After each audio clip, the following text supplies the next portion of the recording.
जैसे ही मैं बेस पर वापस लौटा, मैं सीधा नीचे चला गया।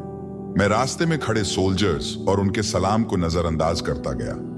उनकी आंखों में जो जिज्ञासा और शक का मिला जुला भाव था, उस पर भी ज्यादा ध्यान नहीं दिया।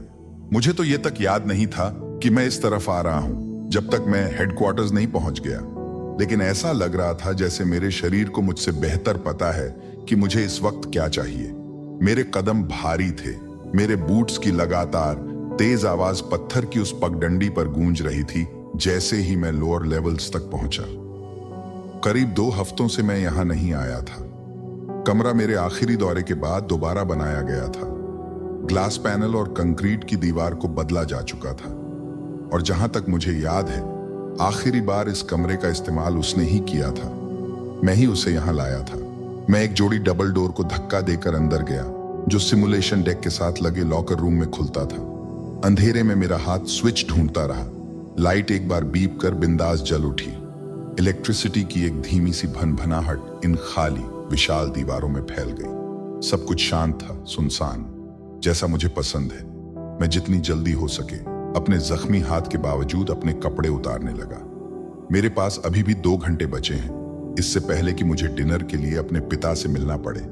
इसलिए मुझे इतना बेचैन महसूस नहीं करना चाहिए, लेकिन मेरे नर्वस सिस्टम ने जैसे मेरी बात मानने से इनकार कर दिया है। सब कुछ एक साथ मुझ पर टूटता सा लग रहा है। मेरी नाकामियां, मेरी डरपोक हरकतें, मेरी बेवकूफियां। कभी कभी तो मैं इस जिंदगी से इतना थक जाता हूं। मैं नंगे पैर इस कंक्रीट के फर्श पर खड़ा था, सिर्फ एक आर्म स्लिंग पहने हुए, इस चोट से नफरत करते हुए जो हर बार मुझे धीमा कर देती है। मैंने अपने लॉकर से शॉर्ट्स निकाले और जितनी जल्दी हो सका पहन लिए।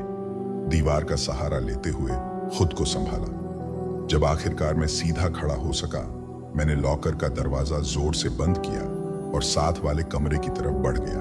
मैंने एक और स्विच दबाया और मेन ऑपरेशनल डेक धीरे धीरे जिंदगी में लौट आया।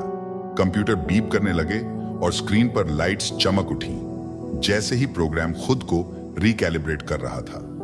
मैंने अपने उंगलियां कीबोर्ड पर फिराई। हम इस कमरे का इस्तेमाल सिमुलेशन जनरेट करने के लिए करते हैं। हम टेक्नोलॉजी को इस तरह से मॉडिफाई करते हैं कि वो ऐसे एनवायरनमेंट्स और एक्सपीरियंस क्रिएट कर सके जो पूरी तरह इंसानी दिमाग के अंदर ही मौजूद होते हैं। हम सिर्फ फ्रेमवर्क ही नहीं बनाते, बल्कि छोटे से छोटे डिटेल्स तक को कंट्रोल कर सकते हैं। आवाजें, खुशबुएं, झूठा आत्मविश्वास और पागल कर देने वाली शक की भावना। यह प्रोग्राम असल में स्पेशल मिशन के लिए सोल्जर्स की ट्रेनिंग में मदद करने के लिए बनाया गया था, ताकि वो उन डरावने एहसासों पर काबू पा सकें जो बैटलफील्ड पर उन्हें तोड़ सकते थे। मैं इसे अपनी मर्जी से इस्तेमाल करता हूं। वो बेस पर आने से पहले मैं यहां हर वक्त आया करता था। ये मेरी सेफ जगह थी, इस दुनिया से भागने का एकमात्र रास्ता। काश ये सब यूनिफॉर्म के साथ ना आता।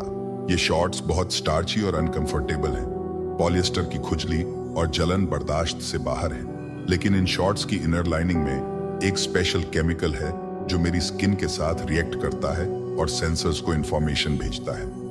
ये मुझे एक्सपीरियंस के अंदर पूरी तरह प्लेस करने में मदद करता है और मुझे मीलों तक दौड़ने देता है बिना असली फिजिकल दीवारों से टकराए जो मेरे चारों तरफ के असली एनवायरनमेंट में मौजूद हैं। और इस प्रोसेस को जितना हो सके उतना इफेक्टिव बनाने के लिए मुझे लगभग बिना कपड़ों के रहना पड़ता है। कैमरे बॉडी हीट के लिए हाइपर सेंसिटिव होते हैं और सिंथेटिक मटेरियल के कांटेक्ट में ना होने पर ही सबसे अच्छा काम करते हैं। मुझे उम्मीद है कि ये डिटेल अगले जनरेशन के प्रोग्राम में फिक्स कर दी जाएगी। मेन फ्रेम मुझसे जानकारी मांगता है। मैं जल्दी से एक एक्सेस कोड एंटर करता हूं जो मुझे पास्ट सिमुलेशंस की हिस्ट्री एक्सेस करने की परमिशन देता है। मैं अपना सिर ऊपर उठाता हूं और कंधे के ऊपर से देखता हूं जब तक कंप्यूटर डेटा प्रोसेस करता है। मैं उस नए रिपेयर किए हुए 2-वे मिरर की तरफ एक नजर डालता हूं जो मेन चेंबर के अंदर झांकता है। अब तक मुझे यकीन नहीं हो रहा कि उसने एक पूरी ग्लास और कंक्रीट की दीवार तोड़ दी थी और फिर भी बिना किसी चोट के वहां से निकल गई। अविश्वसनीय। मशीन ने 2 बार बीप किया। मैं फौरन घूमकर वापस स्क्रीन की तरफ मुड़ता हूं। मेरी हिस्ट्री के सारे प्रोग्राम लोड हो चुके हैं और एग्जीक्यूट होने के लिए रेडी है। उसकी फाइल लिस्ट में सबसे ऊपर है। मैं गहरी सांस लेता हूं, उस याद को अपने दिमाग से झटकने की कोशिश करता हूं। मैं उसे उस डरावने एक्सपीरियंस से गुजारने का कोई अफसोस महसूस नहीं करता। मुझे नहीं लगता कि वो कभी खुद को पूरी तरह से काबू खोने देती। अपने ही शरीर को पूरी तरह महसूस करने देती। अगर मैंने कोई असरदार तरीका ना अपनाया होता उसे उकसाने का। आखिरकार मैं सच में मानता हूं कि यह सब उसके लिए फायदेमंद रहा, ठीक वैसे ही जैसे मैंने इरादा किया था।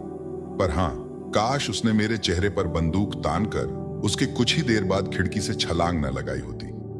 मैं एक और धीमी, शांत करने वाली सांस लेता हूं और वो सिमुलेशन सिलेक्ट करता हूं जिसके लिए मैं यहां आया था। मैं मेन चैम्बर में खड़ा हूं, अपने ही सामने। ये एक बहुत सिंपल सिमुलेशन है। मैंने ना अपने कपड़े बदले, ना अपने बालों का स्टाइल बदला, यहां तक कि रूम की कारपेटेड फ्लोर तक वैसे ही रहने दी।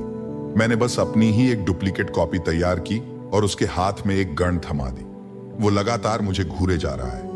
1। उसने अपना सिर थोड़ा तिरछा किया। क्या तुम तैयार हो? एक पल का सन्नाटा। क्या तुम्हें डर लग रहा है?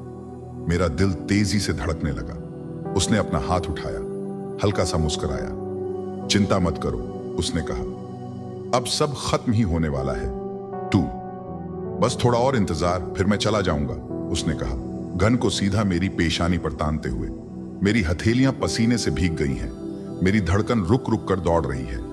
तुम ठीक हो जाओगे, उसने झूठ बोला। मैं वादा करता हूं। 3। बूम।